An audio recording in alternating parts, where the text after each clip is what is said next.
Oxalá, meu Pai, tem pena de nós sem dó, que as voltas do mundo é grande, seus poderes são maior. Oxalá, meu Pai, tem pena de nós sem dó, que as voltas do mundo é grande, seus poderes são maior. Oxalá, meu Pai, tem pena de nós sem dó. Bem-vindos, irmãos e irmãs em Oxalá, ao nosso programa Papo de Terreiro, uma mesa redonda sobre amor e espiritualidade. Aqui quem está falando é o Michel, médium bandista. Estou ao lado de Xisto Júnior e do sacerdote de Umbanda, Ramon Turbay Muliterno. Meus irmãos, cumprimentem os nossos ouvintes. Bom, sejam muito bem-vindos. Quem está falando é Ramon. Nós estamos aqui para levar o papo de terreiro e informações interessantes sobre espiritualidade. Sempre lembre de mandar para a gente perguntas e para a gente poder desenvolver outros programas. Então, sejam muito bem-vindos. Bom dia, galera. Eu sou o Xisto Júnior, sou médium de Umbanda aqui de Campo Grande, Mato Grosso do Sul. Sejam todos bem-vindos ao nosso programa. O tema de hoje é o que mesmo, Xisto? Então, pessoal, a gente vai tratar de Zélio de Moraes, nosso amado Zélio de Moraes, e o início da Umbanda, né? Graças a Deus que essa pessoa existiu. Então, pessoal, 15 de novembro, né? O que a gente entende por 15 de novembro? Aqui para nós em Campo Grande é uma rua do centro da cidade. Para outras pessoas no Brasil aí é apenas a data da proclamação da República. Mas teve um outro aspecto aí que combinou no dia 15 de novembro também, né? 1915 de novembro. Um jovem rapaz por nome Zélio de Moraes já vinha passando aí por dificuldades. Não conseguiu tratamento nem no campo médico, nem no campo religioso, através da Igreja Católica. E apresentado a uma benzedeira, descobriu aí, teve a notícia que poderia ser um caso de mediunidade. E o mesmo aí, então, foi dirigido pelos seus pais à Federação Espírita de Niterói, isso em 15 de novembro de 1908, onde se deu a manifestação do nosso amado Caboclo das Sete Cruzilhadas, que no dia 15 de novembro proclamou aí a nossa amada Umbanda, graças a Deus, né? E esse Caboclo das Sete Encruzilhadas trouxe do plano astral, do plano elevado, a missão e os padrões que a Umbanda deveria seguir, e é isso que nós vamos abordar hoje aí no programa Papo de Terreiro. Cada um aí vai falar um pouquinho do que entende, do que pensa a respeito do advento do Caboclo das Sete Cruzilhadas e o surgimento da Umbanda. Tranquilo? Ramon? Então, pessoal, a gente trouxe esse tema porque é muito interessante. Quando o ser humano necessita de uma nova forma de acesso à espiritualidade, a espiritualidade acaba trazendo para a gente essas técnicas, essa concepção. E foi o que aconteceu com o Zélio. Em vários lugares do Brasil já estavam ocorrendo incorporações de pretos velhos, de caboclos. E só que houve um início, e o início foi com o Zélio, quando ele estava na Federação Espírita. E aí, inicialmente, os pais acharam que ele estava com algum tipo de doença, algum problema, foi levado até a padre. E chegando na Federação Espírita, houve todo um processo que os próprios médiuns da Federação não entendiam o que estava acontecendo. Porque o caboclo falava daquele jeito e das pessoas que estavam no local falava para ele, mas espera aí, eu tô vendo você vestido com vestes do clero. Você está falando que você é um caboclo, mas... E ele se posicionou, falou, olha, numa vida passada, eu era do clero, e inclusive foi a pessoa que ele era de Portugal e que previu o terremoto que teve em Portugal, um terremoto muito grande em Portugal. E no final, por causa dessa previsão, acharam que ele mexia com magia negra e acabou morrendo, né? O próprio clero o matou. Posteriormente, ele acabou vindo para as terras brasílias e, e reencarnando como um caboclo, né? E ele se apresentou como um caboclo das 7 encruzilhadas. Inicialmente foi tentado ter um trabalho em que os espíritas da época não entenderam bem o processo. Ele foi buscar uma flor, coisas diferentes que se faziam na época. Até o momento que ele falou, bom, então já que não temos como a gente trabalhar aqui, amanhã vamos começar um novo conceito, um lugar onde uma religião onde os mais humildes vão ser atendidos e que não tenha quem vier fazer o bem está aberto para isso, né? Então, e aí começa todo o processo da nossa querida Umbanda. Bom, nós temos que levar em consideração que nas décadas anteriores à manifestação do Caboclo das 7 Encruzilhadas, espíritos de caboclos, e quando a gente fala caboclo, não necessariamente nós estamos falando de índios, né?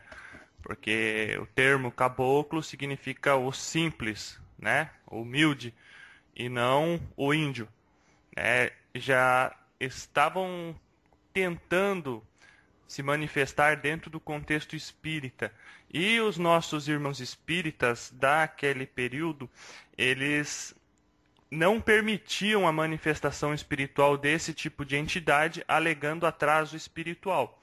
Então, pretos velhos, espíritos de ex-escravos, espíritos de índios, eles eram doutrinados severamente nas sessões de mesa, nas sessões espíritas.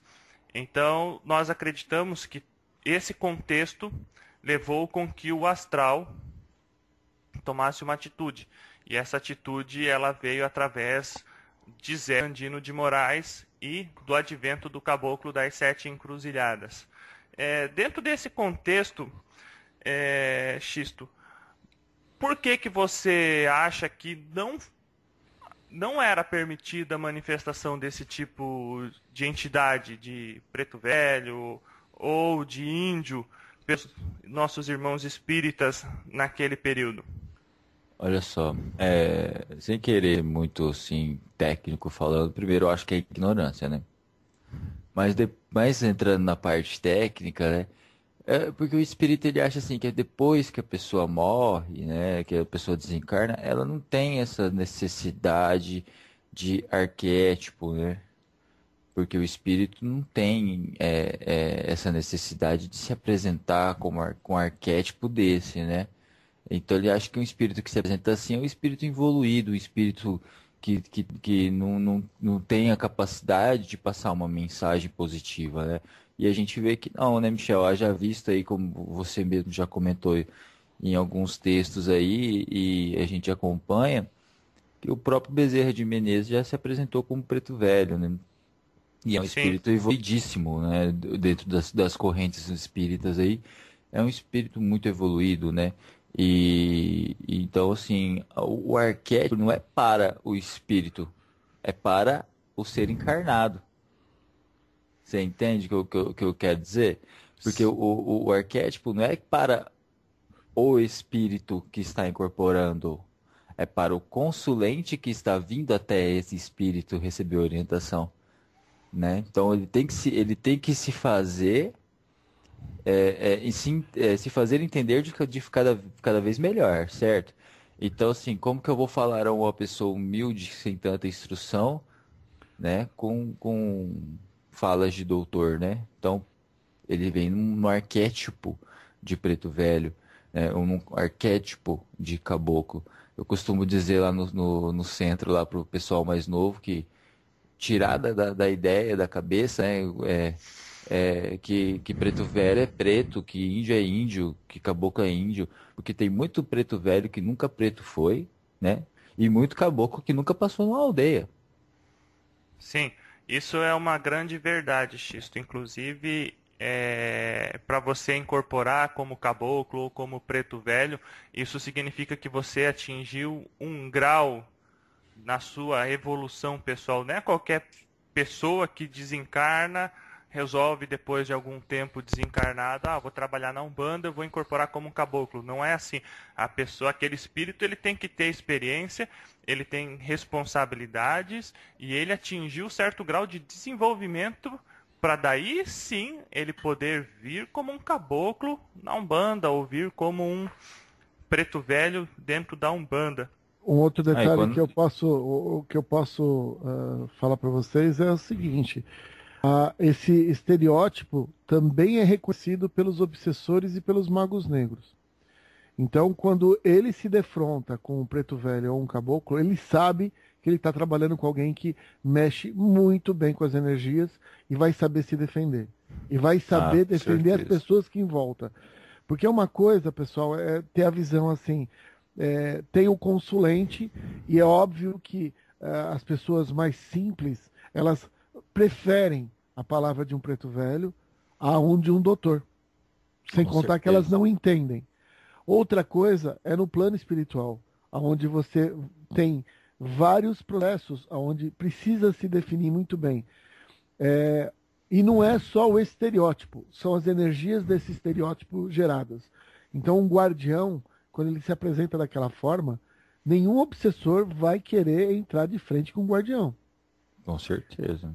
Até Então, porque ele está muito bem armado, né, e capacitado. então, e como o Michel acabou de falar, realmente é um nível, é uma patente, é uma forma dos seres reconhecerem aquele ser.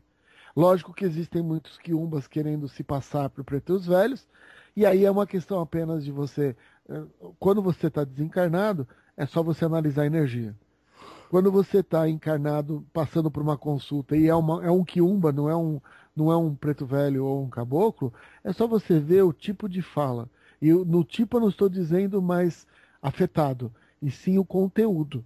Ah, sim. Porque o preto velho e um caboclo só vão olhar para o consulente e fazer ele trabalhar com o interno dele para ele se melhorar.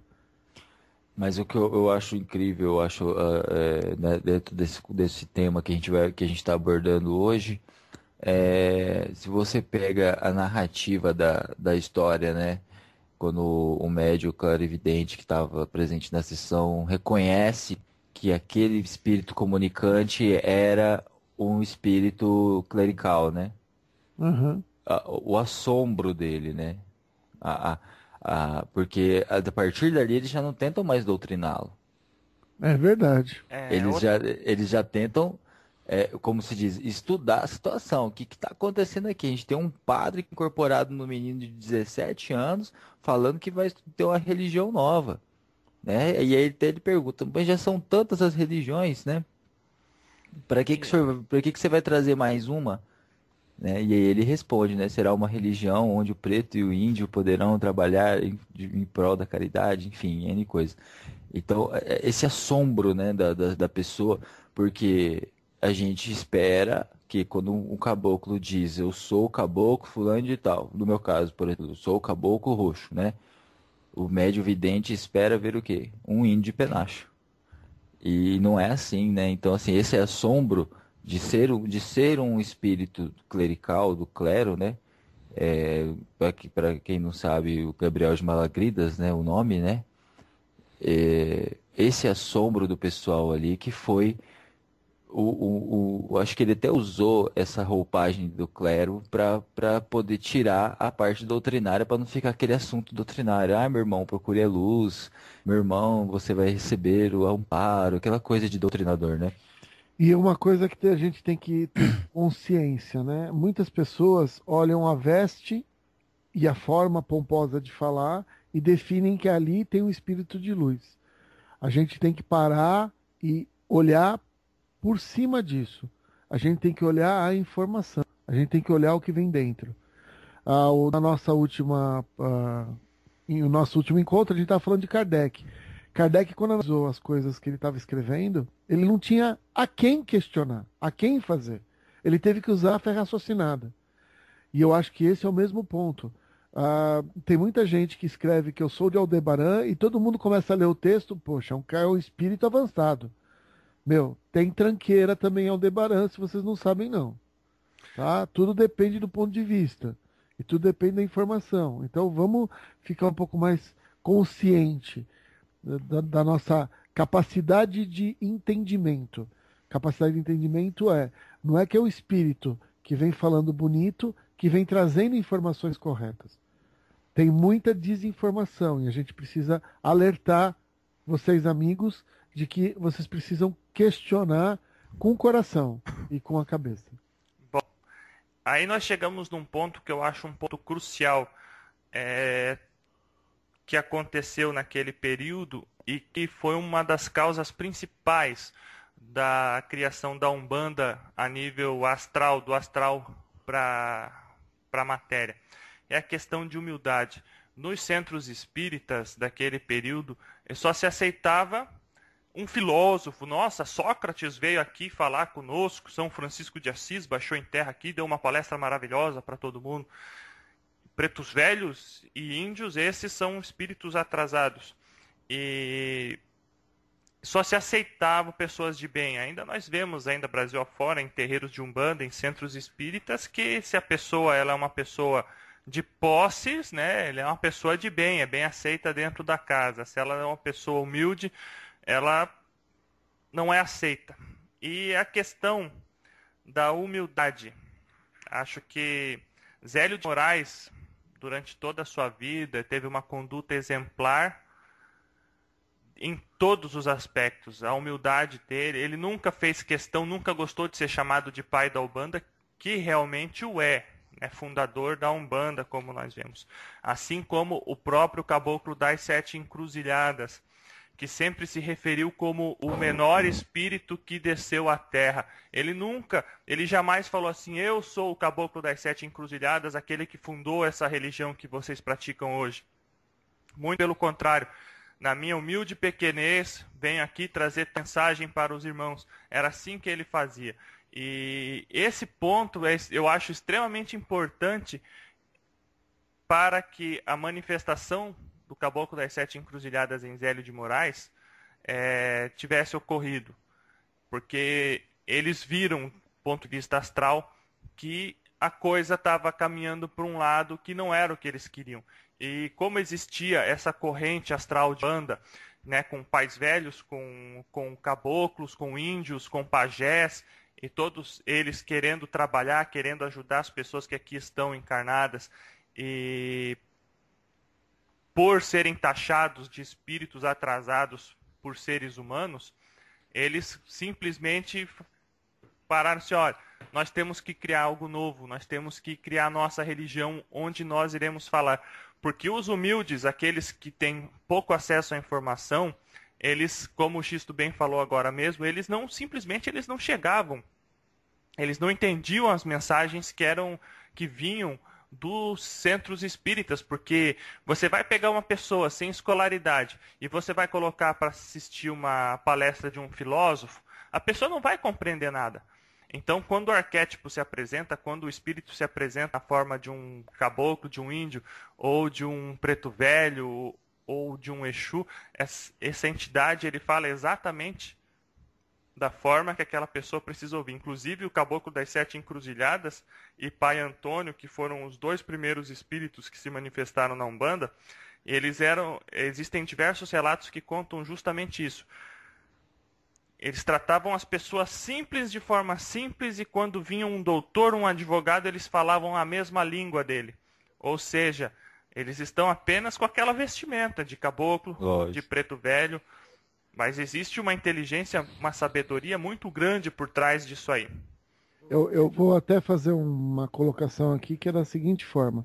Toda vez que o ser humano acaba se afastando ou afastando Deus dos mais humildes, alguma coisa do alto acontece. Os evangélicos existem hoje porque a Igreja Católica, numa determinada época, não queria fazer missa se não fosse em latim. E isso faz com que os mais humildes não tenham acesso à informação. Depois a gente está falando de Kardec. E a gente também está falando de como a espiritualidade se manifestou. Até Kardec se falava das mesas girantes. Depois de Kardec começou a se entender que ali tinha uma mediunidade e a palavra do alto veio.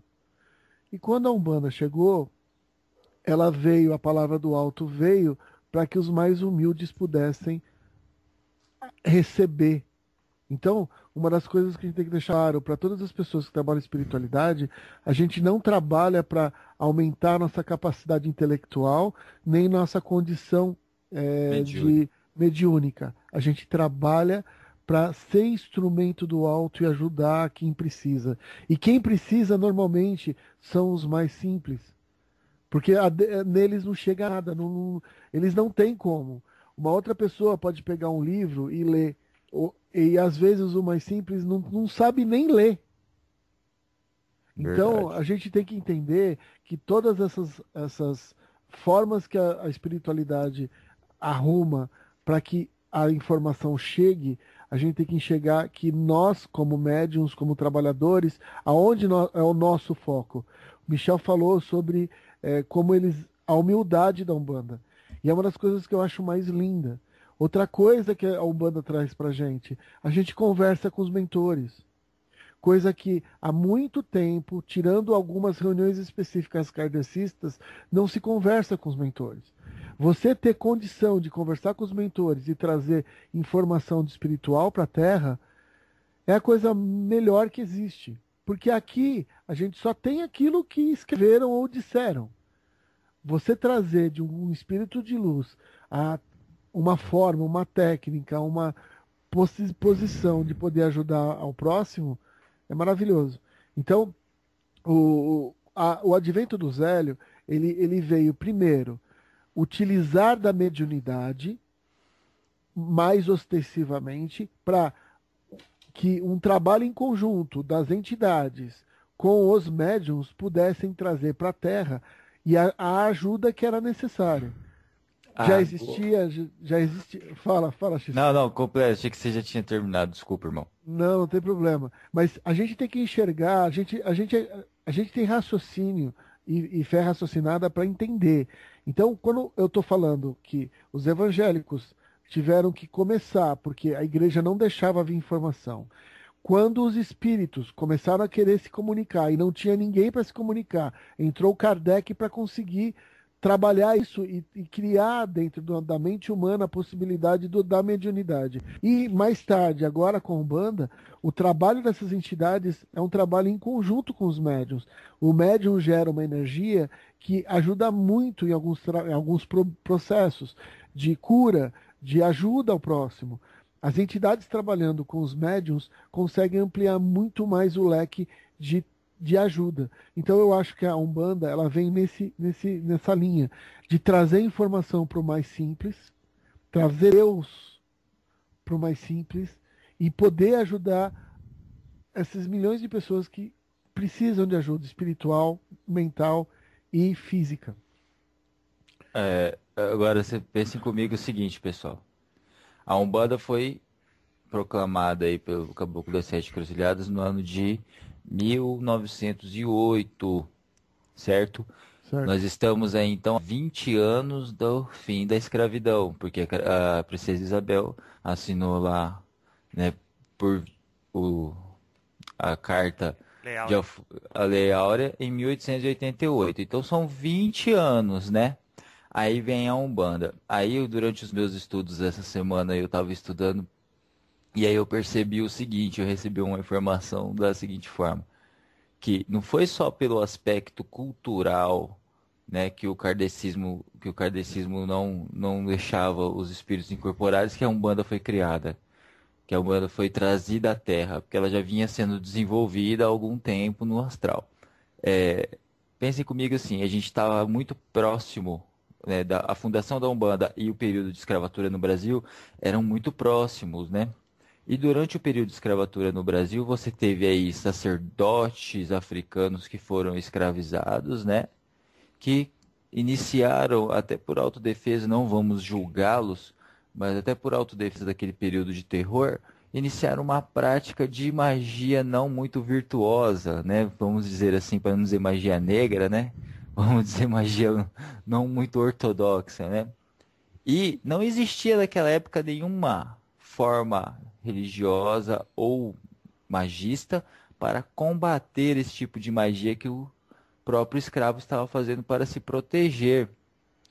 E aí você tem a Umbanda que vem para também livrar aqueles que estavam sofrendo de magias de alta densidade, né? Que com certeza a gente teve início no Brasil através da escravatura, que o escravo, já sacerdote, que foi escravizado, trouxe para e praticava para sua autoproteção também, né? O nosso irmão Michel já nos esclareceu a respeito disso num programa passado, mas então vocês pensem assim, não existia nenhuma forma religiosa para combater magia de alta densidade, né? E a Umbanda vem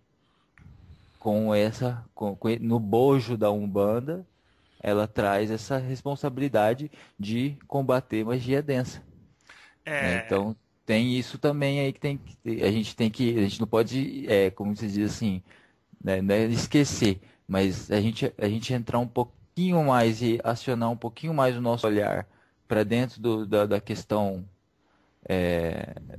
histórica do negócio, né? Como que foi um pouco antes da Umbanda, o que estava acontecendo, a gente, pouco antes que eu digo assim, de 80 a 100 anos antes, né? A gente tem aí um aspecto que traz essa informação, né? A Umbanda também veio para combate, né? É uma religião de combate, né? Uma religião que não aceita fácil as coisas, não. Ah, eu tô doente aqui, pô, mas o umbandista não aceita isso. Por que que eu estou doente, né? Vamos investigar se é uma causa física ou uma causa espiritual. Então a Umbanda veio para combater também essas magias de alta densidade, né? Porque depois que a escravidão acabou, você acha que esses babalaôs aí africanos que foram escravizados, você acha que eles viviam do quê? é, De fazer ia, macumba pros outros, né? ia falar justamente isso. Na realidade, a prática de feitiçaria, ela existe até hoje, né? Infelizmente, a pessoa raspa a cabeça, faz a camarinha e fica lá 21 dias em resguardo dentro do terreiro dele. E daqui a algum tempo, o pai de santo, seu babalaô dele, ensina ele a usar certo tipo de elementos e ele recebe autorização para abrir a sua casa. O que acontece é que muitas dessas pessoas, elas não têm maturidade suficiente nem experiência para abrir as suas casas. E de repente eles vão ver, eu vou abrir minha casa, vou abrir meu candomblé, vou abrir meu terreiro de umbanda, o que for, e eu tenho contas a pagar, eu tenho responsabilidades, eu sou responsável pelos médiuns, e sempre onde há mais do que 2, 3 pessoas, vai haver conflitos. Isso existe em todos os lugares, existem nos nossos trabalhos, numa sala de aula, existe também nos terreiros de umbanda e nos terreiros de candomblé Brasil afora. A prática da feitiçaria, principalmente naquele período que o Xisto acabou de contar, que é o período da escravidão, ele gerou um karma enorme, né? Porque muitas pessoas desencarnaram. A partir do momento que a pessoa desencarna, ele passa a andar, ele passa a obsidiar aquela pessoa que fez a magia contra ele. Então tudo isso é uma bola de neve. E só aumenta a bola de neve. Então chega ao ponto que Deus, através dos seus principais líderes espirituais, determinou que fosse dado um basta nisso. E através da religião de Umbanda, encontrou-se uma das maneiras de combate a esse tipo de magia densa. Outra coisa, muitos irmãos, eles abrem os terreiros de Umbanda e logo em seguida, né, terreiro de Candomblé, eles começam a cobrar dinheiro. Tem uma passagem aqui do Caboclo das Sete Encruzilhadas que ele fala justamente sobre isso, ó. Meus irmãos, as outras tendas nepotistas podem fazer aquilo que bem desejarem. poderão fazer o que quiserem, mas eu posso garantir uma coisa: o meu aparelho nunca aceitou a vil moeda em troca de uma cura ou de um feito, porque a vil moeda só serve para atrapalhar o homem ou a mulher médium. E vocês sabem perfeitamente que existem tendas que aceitam. Nós temos uma choupana no mato do velho pai João. Naquela época, diversos cheques por cura foram dirigidos a meu aparelho e eu sempre dizia: não pegue, e ele devolvia. Então, esclarecendo aqui para os irmãos que estão nos ouvindo, se você for a um terreiro de Umbanda e esse terreiro cobrar os trabalhos, fique ciente que esse terreiro de Umbanda não pratica a Umbanda trazida em terra por Zélio de Moraes, a Umbanda que eu, Ramon, Xisto e todos os grandes médiuns de Umbanda desse país praticamos, tá? Rubens Sarraceni, Jorge Scritori, Alexandre Comino. Então prestem atenção a esses detalhes, porque onde se cobra, se pratica feitiçaria.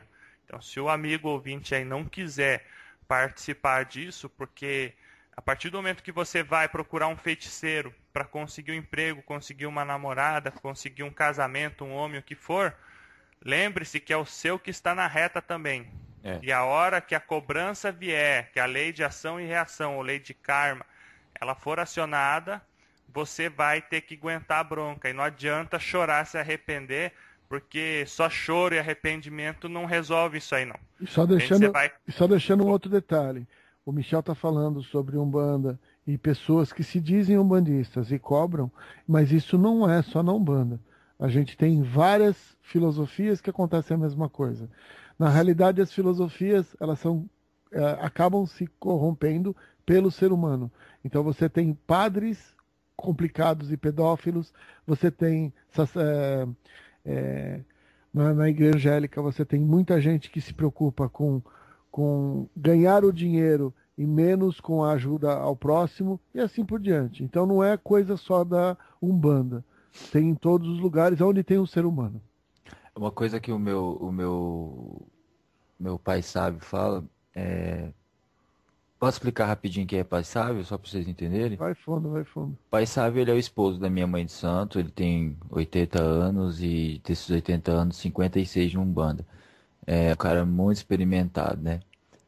Uma coisa que meu Pai Sábio fala, ele deixa muito bem claro, é o seguinte, que quem mantém a igreja é o fiel, né? Isso qualquer igreja, né? Desde a católica até a evangélica e assim vai.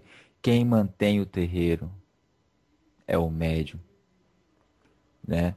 Então, assim, a Umbanda, a gente é tão desprovido dessa coisa do dinheiro que você vê dentro das... Acho que no terreiro que o Ramon vai também tem aquela caixinha de doação, né? Aham, tem sim. Tem dia que a gente abre aquela caixinha e não tem nem 10 centavos, né? E a gente é tão desprovido disso, a gente nem liga para isso, né? Porque nós que somos médios temos a consciência que nós precisamos de uma Umbanda limpa, né? Então a gente prefere manter o centro, né? Do que como se diz, né? Se deixar envolver por aquela energia mágica que o dinheiro traz, que nem sempre é positivo. Então, assim, o meu Pai Sábio, ele fala uma coisa muito boa, esse é um ensinamento que eu vou levar pro resto da minha vida, que quem mantém o terreiro é o médium. E infelizmente é assim, né? Então você que tá ouvindo a gente aí, né, no primeiro programa eu falei do Caboclo Iê, né? Então, para vocês prestarem atenção. Hoje eu vou pedir para vocês, pelo menos, se não quiserem doar dinheiro para o terreiro em que vocês vão, doem material, né? Doe charuto, doe vela, doe papel higiênico. Papel higiênico, doe material. Se você acha que eu não posso doar dinheiro, eu tô sem dinheiro, gente, não é o dinheiro. Deus não julga a gente pelo que a gente é, pelo que a gente tem, julga a gente pelas nossas ações, né? Então, por exemplo, eu não posso dar dinheiro para o terreiro. Traz lá um pacote de 16 rolos de papel higiênico, né? Aqueles que você leva 16 e paga 15. Traz pro terreiro, o terreiro vai aceitar com amor no coração. Né? Traz um maço de charuto, traz vela, traz aquilo que você puder. Mas ajude o terreiro que você frequenta, a se manter. Porque lá atrás, né, o Zélio de Moraes começou uma religião junto com o seu caboclo do nada, né? E ela se mantendo até hoje, né? Então, assim, a gente tem que ajudar também que ela consiga se perpetuar cada vez mais, né? E hoje Isso aí. a gente vê terreiros assim, desculpem a palavra, mas eu vou até tentar mudar aqui a entonação. Mas a gente vê terreiro sucateado. Você entende? A gente vê terreiros aí, por exemplo, o terreiro que eu frequento, né? Ogum de Ronda, né? Um dos terreiros mais antigos da capital de Campo Grande, da capital de Mato Grosso do Sul, perdão. É um terreiro muito bem cuidado pelo Pai Sábio, pela Mãe Catarina. É um terreiro muito, muito bem conceituado na cidade, né? Mas a gente tem muito problema de estrutura física dentro do terreiro, né? Que a gente não consegue arrumar por falta de dinheiro. Mas você vai levar essa informação para o consulente? Olha, eu preciso trocar o telhado ali, alguém me ajuda? Não, a gente não quer isso do consulente, né? Então a gente prefere fazer de outra forma, né? Segurar um pouquinho mais aqui, segurar um pouquinho mais ali, para poder manter o terreiro de pé. Então a gente que frequenta terreiro, a gente que é consulente, né? Que tem um pouquinho de condição, chega no Pai de Santo, chega na Mãe de Santo e fala, olha, eu queria uma forma de ajudar.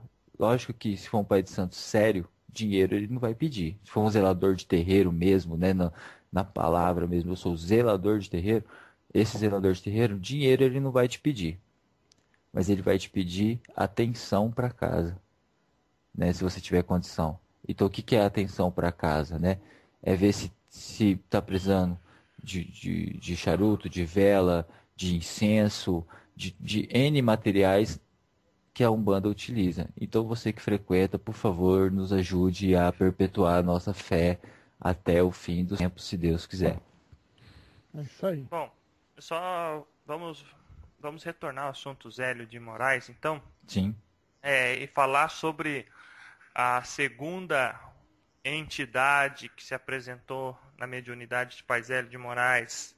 Vamos falar sobre Pai Antônio. esse é bom. Falar sobre Pai Antônio que, assim, no dia 15 de novembro de 1908, né, o Caboclo das Sete Encruzilhadas, né, foi o advento do Caboclo das Sete Encruzilhadas na Federação Espírita de Niterói, e ele disse pro presidente, senhor, se eu não me engano, eles chamavam de seu Zeca, né, que era o apelido do presidente daquela federação, que no dia seguinte iriam iniciar uma nova religião. E o presidente respondeu para ele, falou assim, acha o irmão que alguém vai assistir ou ouvir o seu culto? E o Caboclo das Sete Encruzilhadas responde para ele, cada colina de Niterói irá falar sobre o nosso culto, irá defender o nosso culto. E no dia seguinte, logo após a manifestação do Caboclo das Sete Encruzilhadas, que naquela manifestação simplesmente curou uma pessoa que estava em cadeira de rodas, ele deu passagem para um segundo espírito, para uma segunda entidade, que é o primeiro preto velho de Umbanda. Não é o primeiro preto velho que incorporou em médiums, mas foi o primeiro preto velho que se apresentou naquele culto. E Pai Antônio, assim que incorporou, ele saiu da mesa onde o caboclo estava trabalhando e ficou no canto, né? E as pessoas começaram a perguntar para ele, mas quem é o senhor? Ele falou, não, eu sou o Pai Antônio. Mas por que o senhor não quer sentar na mesa? Não, nego não senta na mesa, nego fica aqui no cantinho, aqui no toco do nego. E aí as pessoas perguntaram para ele, o senhor deseja alguma coisa? Falou assim, eu queria o pito que o nego velho deixou lá no toquinho, lá no mato. Manda o moleque buscar. A cachimba né? dele, né? A cachimbinha dele, exatamente. E daí no dia seguinte, quando houve o outro culto, né? Diversas pessoas levaram cachimbos para ele, fumo. E já nesse segundo dia, né, Ramon, que é interessante, diversos médiums que eram da seara espírita e que deixavam espíritos de índios e de pretos velhos se manifestarem, estavam ali, né? E os pretos velhos começaram a se manifestar e todos eles começaram a pitar o cachimbo, né? O primeiro elemento ritualístico usado no ritual de Umbanda. Eu gostaria que vocês dois, a princípio o Ramon aí, discorressem sobre essa manifestação dessa entidade em particular e que trouxe, além do uso de fumo, a primeira guia de Umbanda, a famosa guia de Pai Antônio. Bom, pessoal, as pessoas têm a condição de enxergar que tudo é muito religioso e as pessoas esquecem que tecnologia e evolução, então, elas andam de mãos dadas, né? O cachimbo, o fumo dentro da Umbanda é um processo muito importante. Por quê?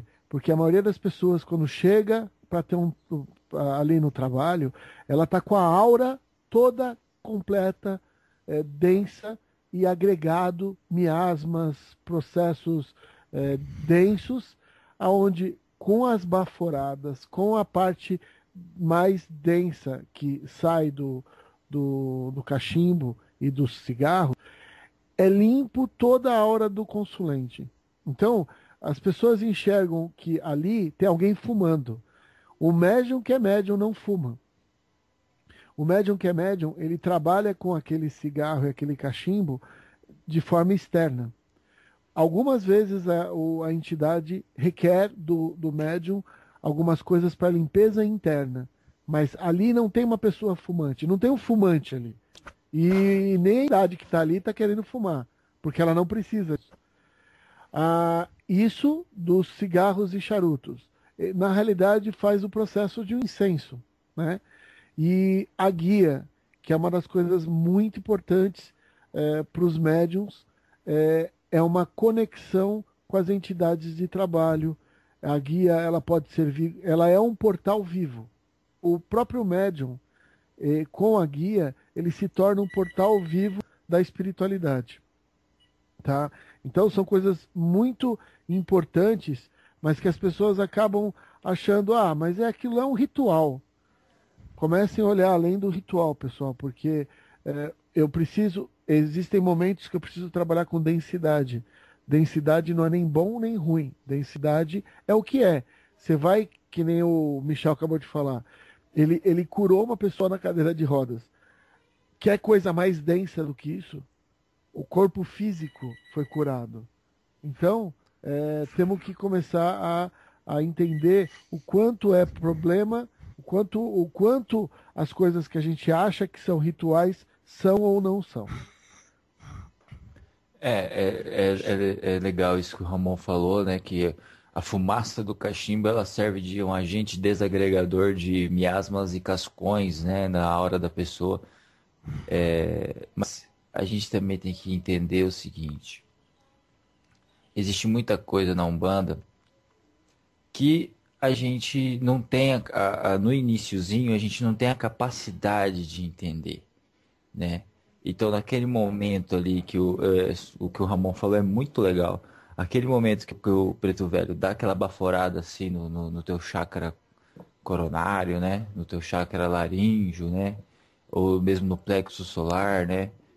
Aquele momento ele também está fazendo uma expansão daquela energia, né? Ele tá trazendo aquela energia, reavivando, né? A captação de energia dos seus chakras também, né? Às vezes a pessoa toma um passo e fala, nossa, parece que eu tô mais forte, parece que eu tô mais aceso. É porque talvez ela estivesse com a energia baixa, né? E o Pai Antônio, ele traz também a questão do marafo, né? Porque o Pai Antônio tomava um marafinho, né? Nada mais justo, né? Ele tomava o marafinho dele também. Então, olha só como que o Pai Antônio é importante. Além do fumo, né? Que é um agente desagregador de energias densas. Além da guia, né? Que é um elemento de proteção. E também, né? Uma ligação entre você e aquelas entidades que assistem você. O Pai Antônio trouxe o marafo, né? Porque o álcool dentro da Umbanda também é um agente desagregador de limpeza, né? Então o Pai Antônio trouxe tudo isso pra gente num dia só, né? Fumo, guia, marafo. Então, assim, é muita coisa, né, que a gente não vai conseguir fazer num programa só. Eu prometo para vocês, a gente promete para vocês que durante os próximos programas a gente vai voltar a tocar no nome do Zélio, porque não tem como falar de Umbanda sem falar do Zélio. Mas a gente tem muita coisa para aprender, então a gente está aqui para isso também, né? Então, assim, gente, olha, o Pai Antônio dentro da Umbanda, ele é um aspecto a ser estudado minuciosamente, né? Eu vou até pedir aí um dia, quem sabe a gente faça um programa só a respeito do Pai Antônio, né? É Porque verdade. ele é um, Muito ele é um, importante. ele é uma figura ímpar, né? Não que o Caboclo das Sete Cruzilhadas não seja, né? Porque a gente fala, Caboclo das Sete Cruzilhadas, uma entidade, o menor dos espíritos que já baixou em terra, né?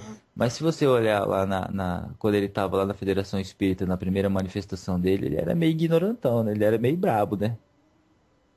Por quê? Pra se fazer entender. Não, eu vim aqui pra trabalhar e vocês me respeitem, né?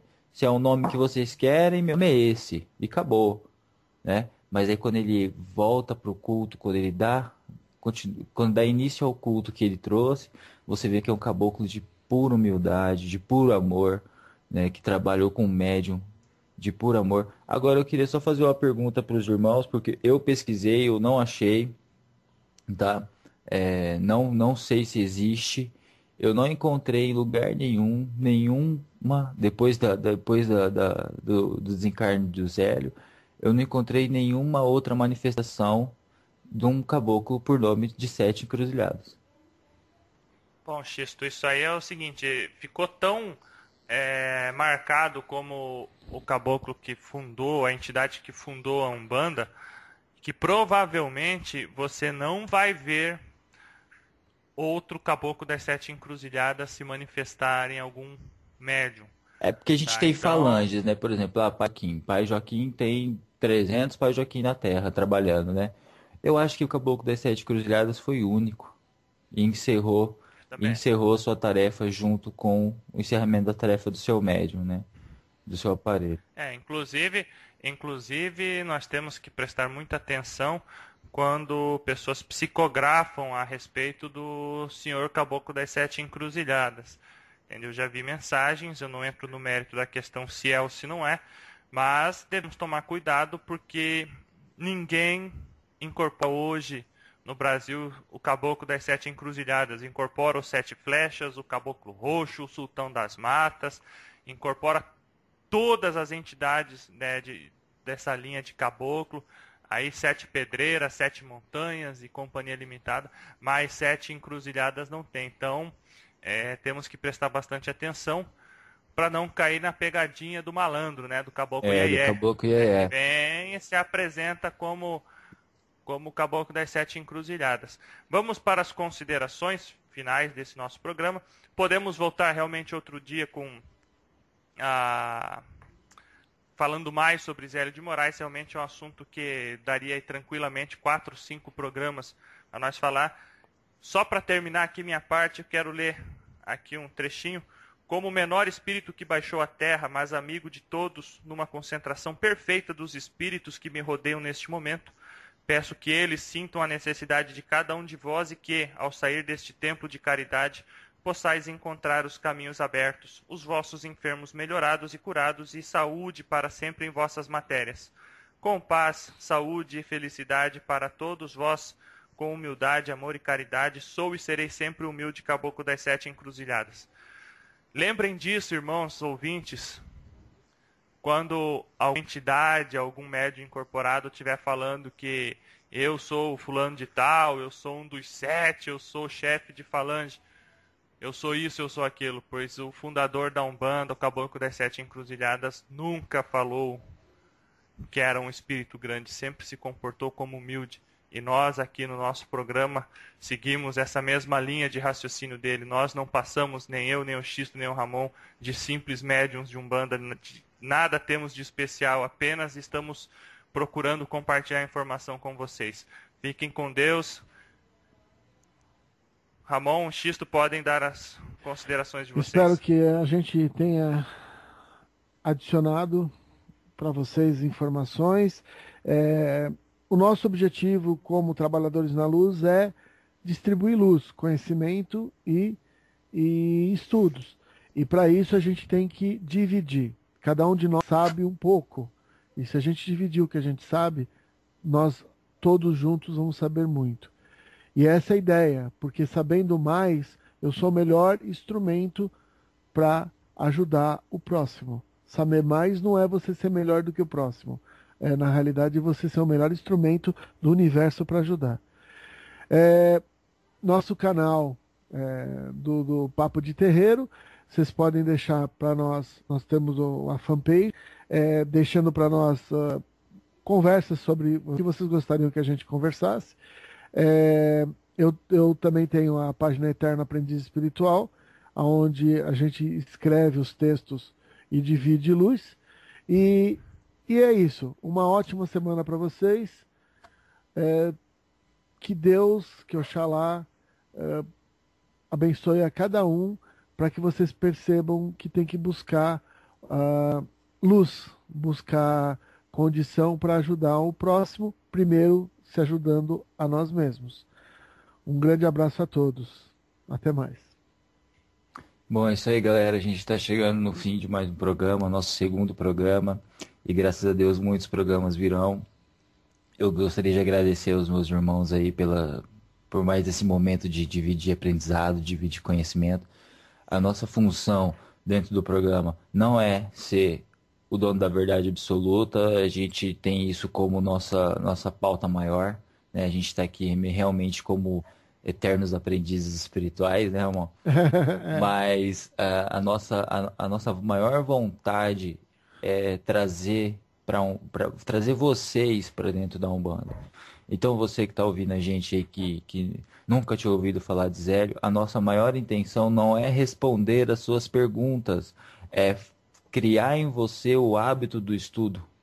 Então a gente começa a falar do assunto aqui, é óbvio que a gente nunca vai terminar de falar desse assunto, a gente quer criar em você o bichinho da pesquisa, né? Assim como eu pesquiso, o Ramon pesquisa, Michel pesquisa, então assim, o bichinho da pesquisa, essa é a nossa intenção aqui dentro do programa Papo de Terreiro também, né? Então, meus irmãos, ativem seu crivo e vão pesquisar bastante, né? Eu gostaria de pedir a todos aí que estão nos ouvindo também que curtissem a nossa página aí, né, Michel? Umbanda Brasil no Facebook. Vocês também podem deixar as suas perguntas. Eu, Ramon, Michel estamos lá. E teremos o maior prazer de responder. Se for uma pergunta pessoal, gente, se uma pergunta direcionada a um de nós três, eu peço que vocês mencionem o nosso nome no comentário, porque esses dias a gente teve uma pergunta lá, acho que a gente começou a responder todo mundo junto, né? Porque a pessoa não tinha mencionado para quem que era diretamente. Então a gente pede assim, que mencionem, né? Eu quero perguntar pro Michel. Michel, eu gostaria de perguntar que você me respondesse isso, para ficar mais fácil o entendimento, e às vezes é uma coisa que auxilia, né? E a gente está aí para isso, gente, para abraçar essa causa, de levar o conhecimento e dividir com vocês e aprender com vocês. Uma boa semana a todos, fiquem com Deus, que Oxalá nos abençoe. Bom, irmãos, já deixaram os recados, nossa fanpage no Facebook, nosso canal no YouTube, Umbanda Brasil, Eterno Aprendiz Espiritual, mensagens de Aruanda, nossos irmãos, nossos ouvintes, que Oxalá abençoe cada um de vocês. Nós estaremos sempre à disposição de vocês para ajudar dentro daquilo que que for possível, né? Nós ajudarmos. Não somos donos da verdade, somos apenas aprendizes espirituais. Da mesma forma como nós estamos fazendo esse programa, qualquer um de vocês que nos escutam também podem criar uma forma de compartilhar informação com todos nós. Fiquem com Deus e até a próxima semana. Um abraço.